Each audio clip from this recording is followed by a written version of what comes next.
নিজের হাতে মদর তুমি বানায়া কেমনে দিবা জাহান্নামে ফেলায়া। আল্লাহ, আমরা যখন জাহান্নামে জ্বলবো তোমার মায়া লাগবে না? তোমার মায়া লাগবে না? মায়া লাগবে না? আল্লাহ, বাচ্চাওয়ালা মুরগিতে যখন একটা সিলে বাচ্চা লয়ে উড়াল দেয়, মা ওই বাস পাখির সাথে মা উড়াল দেয় বাচ্চাটাকে বাঁচাবার লাইগা। তুমি তো মায়ের চাইতে দরদি, তুমি তোমার বান্দাদের চোখের পানির ওসিলায় জীবনের গুনাহ মাফ করে দাও। আল্লাহ, আল্লাহ মাফ করে দাও। জোরে আমিন, জোরে আমিন, জোরে আমিন, জোরে আমিন।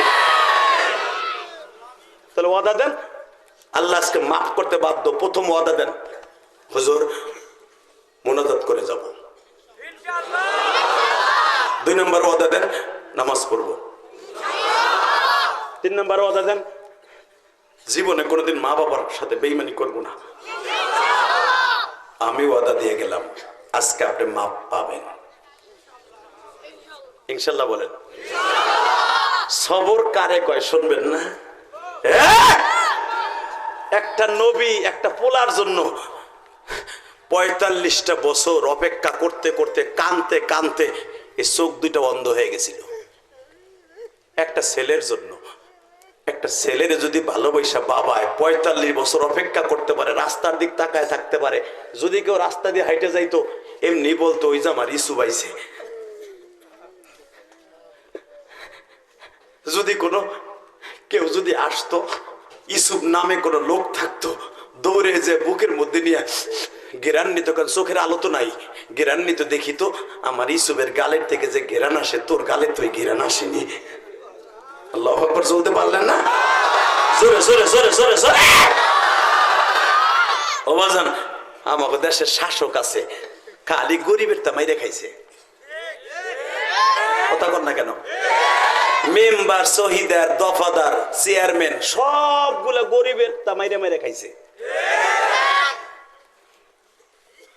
নবীরা কোনোদিন গরিবের হক 1 টাকা মেরে খায় নাই। ইউসুফ আলাইহিস সালাতু সালাম প্রতিদিন নিজের হাতে এইভাবে ডিব্বা মাইপা মাইপা, শের মাইপা মাইপা গম দিতেন। মারহাবা কোন? আরো জোরে। আল্লাহর কাছে চাইলে পাওয়া যায় না? মাপ চাইলে পাওয়া যায় না? যায়? বিশ্বাস হয়? চোখের পানি রেডি করেন। কে কইছে মাপ পাওয়া যায় না? আজকে ইউসুফ আলাইহিস সালাম শের মাইপা মাইপা, পইকা মাইপা, পইকা চেনেন না বাবা? পইকা আমার মা শাশুড়িরা ধান মারতো, চাল মারতো। হ্যাঁ, এখন তো চিনবা না, এখন তো মহিলারা ডিব্বা মাপে। কথা কর না? ডিব্বা, আধা কেজি ডিব্বা। ওই যে কন্ডেন্স মিল্ক আছে না, ওইটা হলো আধা কেজির ডিব্বা। আর আমার মা চাচিরা ভাত রান্তো শের মাইপা। ওই ভাতের মধ্যে বরকত ছিল, যেটা আমার নবীর বিবিরা যেইভাবে মাইপা পাক করতো, আমার মা চাচিরা ওইভাবে পাক করতো। কথা কর না কেন? এখনের মহিলারাও ডিজিটাল, মাপও ডিজিটাল। কথা কোন? পৃথিবীতে তরমুজ মাইপা বেচা ডাইরেক্ট হাদিসে নিষেধ আছে। এই তরমুজও মাইপা বেচে। কারণ তরমুজ মাইপা বেচা কেন হারাম? কারণ তরমুজের পুরাটাই পানি। কথা কোন না? হালাকে পানি হলো আমার আল্লাহর কুদরতি নেয়ামত, এইটা কিয়ামত পর্যন্ত মাইপা বেচা হারাম। কথা কোন? আরো জোরে। এ ভাই, তোমরা দুইজন কই যাও? এ চান্দু, ওই দুজনে ধাক্কাই বহ তো, ওই পিছনের ডারে সামনেটা যাবগা। বেটা ব, এখন ব। তুই ব, বুন মারা গেছে। আল্লাহ, যাও ভাই যাও, যাও কলি যাও ভাই, যাও যাও, আল্লাহ মাফ করুক। জোর করে আমিন। যাও ভাই যাও। আরে মৃত্যুর ক্ষমতা শুনলাম ওয়াজের মধ্যে, হয়তো এটা বাধা না দিলে শুনতে পারতাম না, তাই না? আল্লাহ যে মারা গেছে তাকে মাফ করে দাও আল্লাহ। আল্লাহ কবে যেন শুনবেন, ইলিয়াসের রহমান সেদিন নাই, সানাউল্লাহ সাইফি নাই, এলাঙ্গা মসজিদ দীর্ঘদিন ছিল। শুনবেন আমার এই বাবাজি নাই, শুনবেন সভাপতি নাই, চলে গেছে। তখন শুধু থাকবে আপনার আমার স্মৃতি, আর কিচ্ছু থাকবে না। যাদেরকে আপনি আপন ভাবেন সবাই আপনার পর হয়ে যাবে। তাকান এদিকে, কেউ কেউ যাবেন না তো? আমি বেশি রাত করবো না, আপনাকে কষ্ট দিব না, অল্প সময়ের ভিতরে বিদায় নিয়ে যাবো গা। ওয়াজ কিন্তু 1 ঘন্টা বেড়ে হয়ে গেছে, পাক্কা 1 ঘন্টা। 2টা ফোন তো তুমি কিন্তু যাইও না, তুমি যেখানে বইছো পুটুট করে গেলি হয়েছে, খালি পুট করে খালি ঢুকে পড়বা।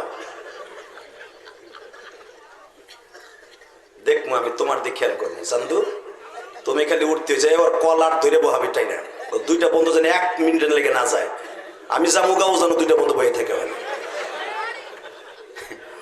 মার হাবা বলেন বাজান। একটা বক্তা বাংলাদেশে আমার লেভেলে যত বক্তা আছে দেখবেন 35 মিনিট, আধা ঘন্টা, 1.5 ঘন্টার উপরে না। আপনি 5 লাখ টাকা দিয়ে করাইতে পারবেন না, কারণ আপনার ওয়াজ আজকে শেষ, দক্ষিণ পাড়ার ওয়াজ আজকে শেষ, আমার কি আজকে শেষ? কালকে আমার সেই দিনাজপুর। মার হাবা বললেন না? এই রাত্রে জামুগা দিনাজপুর রওনা দিন। অতএব আপনার যদি আমার দরদি হন, শত্রু না হন, তাহলে আমাকে লেগে দোয়া করবেন, ঠিক না? আপনারা যেন আমার অপেক্ষায় বসেছিলেন যে হাদিস সাহেব আসবে, ওইখানে দিনাজপুরের লোক আমার লেগে অপেক্ষা করতেছে। আমরা তো মানুষ একটা, এমন তো না যে আল্লাহ আমার বানাবার সময় আমার মার কাছে 100 স্পিয়ার কিছু কিছু দিয়ে দিছে, যে 2টা কিডনি দিলাম 50টা, চোখ দিলাম 81টা, হাত দিলাম 10টা, মাঝে মাঝে তোর পোলা লাগাই লাগাই যাইব, ওই যে যা চায় না সেটা লাগাই দিছে। স্পিয়ার আর কিচ্ছু নাই, কথা বল না কেন? স্পিয়ার কিছু আছে? তাহলে যদি থাকতো, ওই যে চাষা আমার এখন গিরায় আডা নাই, ওই যে গাম, ওই চাষা এখন চেয়ার বয়ে নামাজ পড়ে, কথা বল না কেন? চাষি আমার ব্যাটারি দিয়ে চোহে দিয়ে কোরআন শরীফ পড়ে, তাহলে তো চাষি ডেলি ডেলি গেলে চোখ নতুন লাগাই কই দেয় পারুলের বাপ কই যাও, ঠিক না বেঠিক? কিচ্ছু নাই, আমার আল্লাহ যা দে ছেড়ে নিয়ে মৃত্যুর পথে থাকতে হবে, ইনশা ইনশা। টাকা নাই দিকে রেডি বলেন তো আলহামদুলিল্লাহ, বলেন আল্লাহু আকবার। এই ইউসুফ আলাইহিস সালাম শেয়ার মাইপা মাইপা গম দিতেছে, একজন 12 কেজি গম, 3 কেজি চিনি, তাহলে বোঝা গেল চিনি ওই জামানায় ছিল, নবীর যুগেও ছিল। আলহামদুলিল্লাহ বলেন। নবীর যুগের চিনি হাতে বানাইতো, আদম নবীর জামানায় চিনি হাতে বানাইতো, গুড় জাল দিতে দিতে দিতে ক ক হইতো লাল লাল চিনি, কথা কর না কেন? ওই জামানায় ছিল। মধু জাল দিতে দিতে দিতে চিনি হইতো রসুলের যুগে। চিনি দিতেছে 4 কেজি, তারপরে 4-5 কেজি করে যেরকম ফ্যামিলি, এইভাবে গম মাইপে মাইপে দিতেছে আল্লাহর পয়গম্বর ইউসুফ।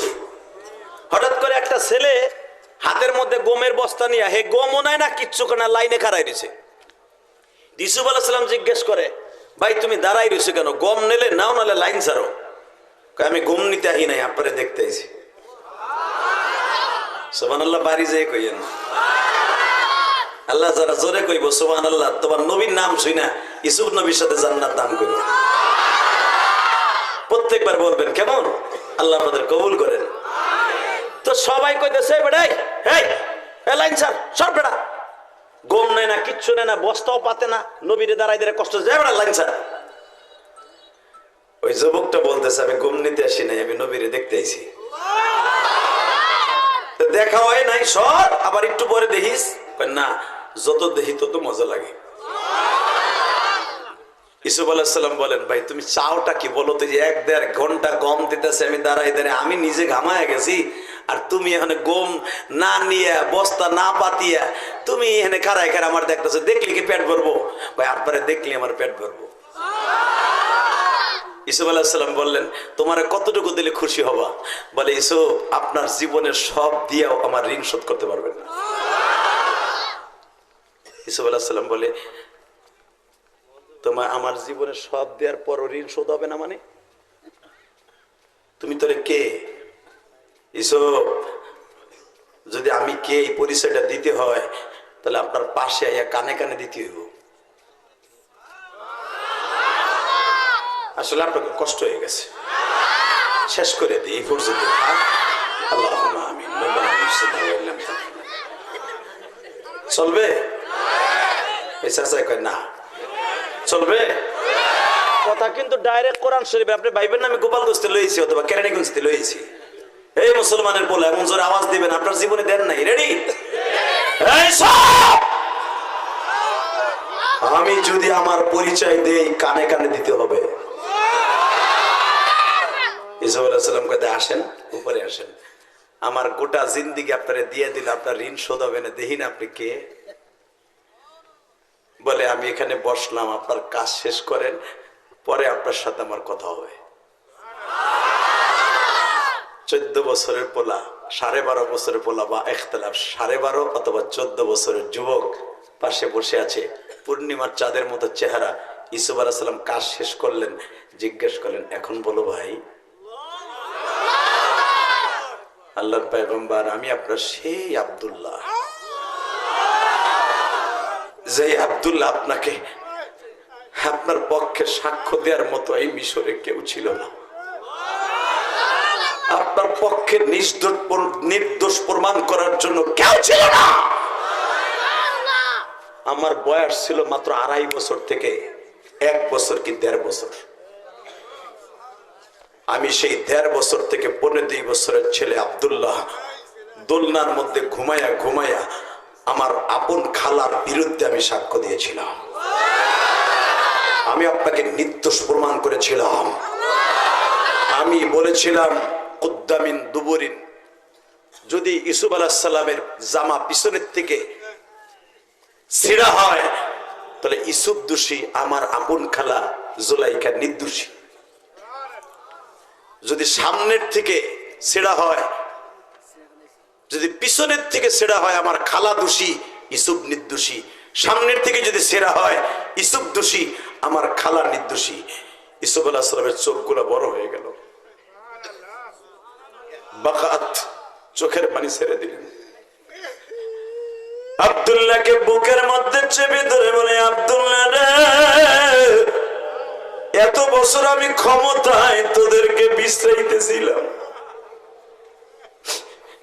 এই মিশরে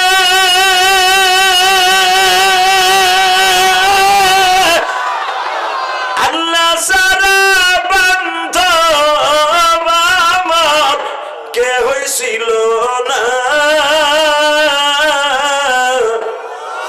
তোরে মাওলায় বানায়াছিল আমার লাগিয়া। আব্দুল্লাহ রে,